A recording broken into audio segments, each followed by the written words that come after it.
sholawat. Cuma sayang dikunci dia, jadi kita tidak bisa masuk makam dalam sholawat.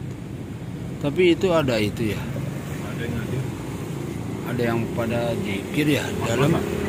Iya serius.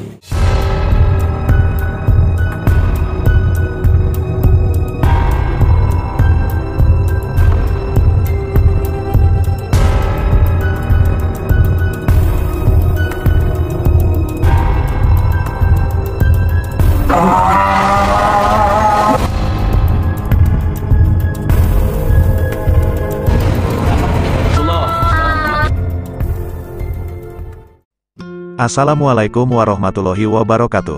Alhamdulillahirobbil alamin, berjumpa lagi dengan saya di channel yang sama, Sarkup Official. Semoga teman-teman sahabat semuanya selalu ada dalam kesehatan, kelancaran, keberkahan, serta selalu dalam lindungan Allah Subhanahu wa Ta'ala. Dan semoga niat dan hajat kita semua diijabah oleh Allah Subhanahu wa Ta'ala. Amin.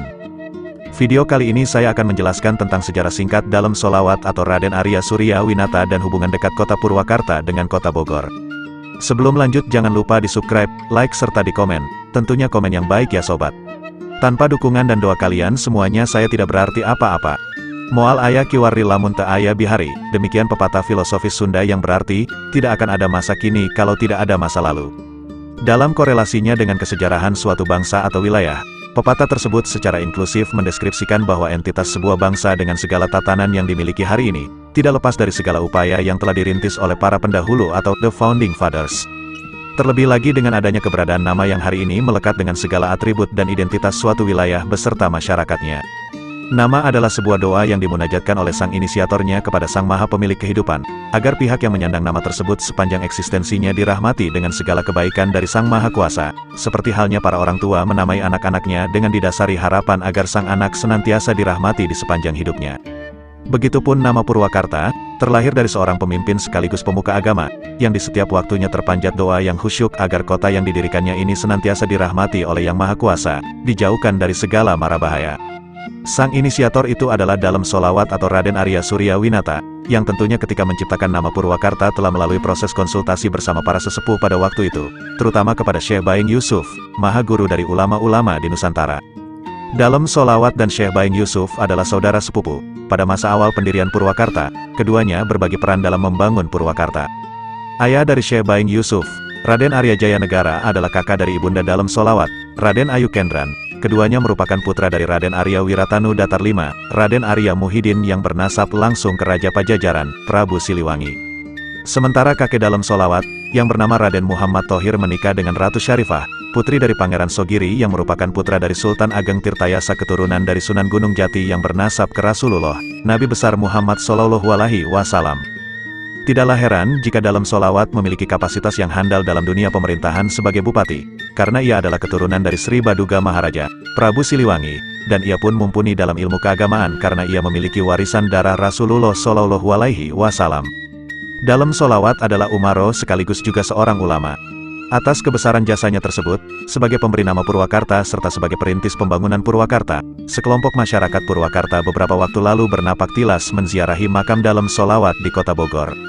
Koordinator Bela Purwakarta, A. Komara Cakradiparta, menuturkan latar belakang ziarah bersejarah ini. Ziarah napak tilas yang diberi tema ekspedisi Purwacarita bertujuan untuk mendoakan figur yang sangat berjasa bagi Purwakarta, yaitu dalam sholawat, di makamnya beliau di kota Bogor, kemudian bersilaturahmi dengan keturunan dalam sholawat sekaligus menggali informasi kesejarahan tentang beliau yang selama ini belum banyak diketahui oleh masyarakat Purwakarta. Tim ekspedisi Purwacarita mengunjungi Masjid Agung At-Thohiriyah yang merupakan masjid tertua pertama di Bogor Raya, sebelum adanya pemisahan Kabupaten dan Kota Madya Bogor, yang didirikan kakek dalam sholawat, yang bernama Raden Muhammad Thohir, seorang ulama besar pada masanya. Makam dalam sholawat berada tidak jauh dari area masjid. Masjid ini mengalami banyak pemugaran oleh dalam sholawat ketika menjabat sebagai Bupati Bogor. Pada tahun 1849, Raden Arya Surya Winata, dalam sholawat dipindah tugaskan ke Bogor, setelah memimpin Kabupaten Karawang yang beribu kota di Purwakarta, di mana selain memberi nama ibu kota tersebut juga merintis sejumlah pembangunan.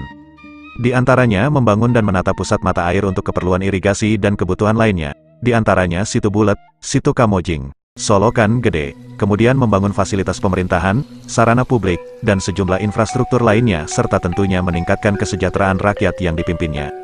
Sekitar 21 tahun, dalam sholawat memimpin Purwakarta, yaitu mulai dari tahun 1828 ketika pusat ibu kota masih di Wanayasa, lalu pada tahun 1830 berpindah ke Sindang Kasih yang kelak berganti nama menjadi Purwakarta, hingga akhirnya pada tahun 1849, dalam sholawat ditugaskan sebagai Bupati Bogor, kota asal beliau dan kakak sepupunya, yaitu Syekh Baing Yusuf. Nama Purwakarta sendiri ditetapkan pada tanggal 20 Juli tahun 1831 dalam sebuah besluit, surat keputusan yang kemudian menjadi dasar peringatan Hari Jadi Purwakarta hingga saat ini. Salah satu fakta sejarah yang ditemukan pada ziarah Napak Tilas ini adalah ketika penetapan nama Purwakarta di tahun 1831 tersebut. Dalam sholawat baru menginjak usia 20 tahun, lahir 1811 wafat 1872. Sesuai keterangan dari Raden Muhammad Padmanegara, Ketua DKM Masjid Agung @Thohiriyah yang merupakan generasi ke-7 dari dalam sholawat, seperti halnya Syekh Baing Yusuf yang menimba ilmu sedari kecil, dalam sholawat pun sedari usia dini sudah dipersiapkan, dibekali oleh orang tuanya mempelajari ilmu agama dan ilmu pemerintahan. Dengan demikian pada usia 20 tahun tersebut, ia dipastikan telah menjadi seorang pemimpin sekaligus pemuka agama yang mapan secara keilmuan. Hal ini ditunjang juga dengan keberadaan sosok pendamping, yaitu Syekh Baing Yusuf yang merupakan ulama besar pada masanya. Fakta sejarah lainnya bahwa dalam sholawat merupakan keturunan tokoh-tokoh besar di Nusantara hingga ke baginda Nabi Muhammad SAW. Dari garis kakek, Raden Muhammad Thohir, bernasab ke dalam Cikundul, Raden Arya Wiratanu I, Raden Jaya Sasana, pendiri Cianjur dan Bupati pertama Cianjur, putra dari Raden Arya Wangsa Goparana, Sunan Sagala Herang, Subang, keturunan dari Prabu Pucuk Umun, Raja Talaga, Majalengka, cicit dari Prabu Siliwangi, Sri Baduga Maharaja, Raja Pajajaran yang berpusat di Pakuan, Bogor. Dari garis nenek, Ratu Syarifah istri Raden Muhammad Thohir, bernasab ke baginda Nabi Muhammad SAW. Ratu Syarifah putri dari Pangeran Sageri, Sogiri putra dari Sultan Ageng Tirtayasa, Raja Banten, keturunan dari Sultan Maulana Hasanuddin, pendiri Kesultanan Banten, putra dari Sunan Gunung Jati, Syarif Hidayatullah, Cirebon, putra dari Syarif Abdullah Mahmud Umdatuddin Said Abdullah Al-Azmat Han Al-Husaini, ulama. Pembesar di Mesir dan Sultan Champa, Vietnam, Syarif Abdullah ini banyak memiliki keturunan yang menjadi sultan di sejumlah negara, di antaranya di Patani, Thailand, Kelantan, Malaka, Malaysia, termasuk di Nusantara. Beliau keturunan dari Sayyid Ali Jainal Abidin putra dari Sayyidina Hussein, cucu dari Rasulullah SAW melalui pernikahan putrinya, Sayyidina Fatimah Az-Zahra dengan Sayyidina Ali bin Abi Thalib. Dengan demikian, dalam sholawat mewarisi darah Prabu Siliwangi baik dari sang kakek, Raden Muhammad Thohir maupun dari sang nenek, Ratu Syarifah, ibunda dari Sunan Gunung Jati, Raden Ayu Rara Santang adalah putri dari Prabu Siliwangi. Berdasarkan zuriatnya tersebut, yang tersambung langsung ke Rasulullah SAW, serta peranannya dalam penyebaran agama Islam, dalam sholawat, oleh para jemaahnya diyakini sebagai salah satu waliullah. Garis zuriat keluarga dalam sholawat ke Rasulullah SAW semakin menguat manakala putrinya yang bernama Ratu Solihat menikah dengan Al-Habib Abdullah bin Musin Al-Atas, seorang ulama besar yang memiliki pengaruh di Nusantara. Dari pernikahan putrinya ini, dalam sholawat memiliki banyak keturunan para Habib yang melanjutkan perjuangan dakwah Islam hingga sekarang termasuk oleh generasi ketujuhnya dalam sholawat dari salah satu putra beliau yang bernama Raden Muhammad Soleh Natadilaga, yaitu Raden Muhammad Padmanegara, pimpinan DKM Masjid Agung @Thohiriyah yang melestarikan ajaran dalam sholawat dan memusatkan aktivitas syiar Islam di masjid bersejarah tersebut. Ziarah Napak Tilas ini diharapkan memiliki output yang signifikan bagi pengetahuan kesejarahan serta menjadi inspirasi baru bagi tatanan peradaban Purwakarta dan kita Bogor selanjutnya. Demikianlah sejarah singkat dalam sholawat pendiri kota Purwakarta dan Bupati Bogor pertama. Semoga bermanfaat serta menjadikan wawasan untuk kita semuanya. Mohon maaf apabila ada yang salah dalam penyampaian mengenai sejarah Napak Tilas beliau ini. Dari saya cukup sekian. Wassalamualaikum warahmatullahi wabarakatuh.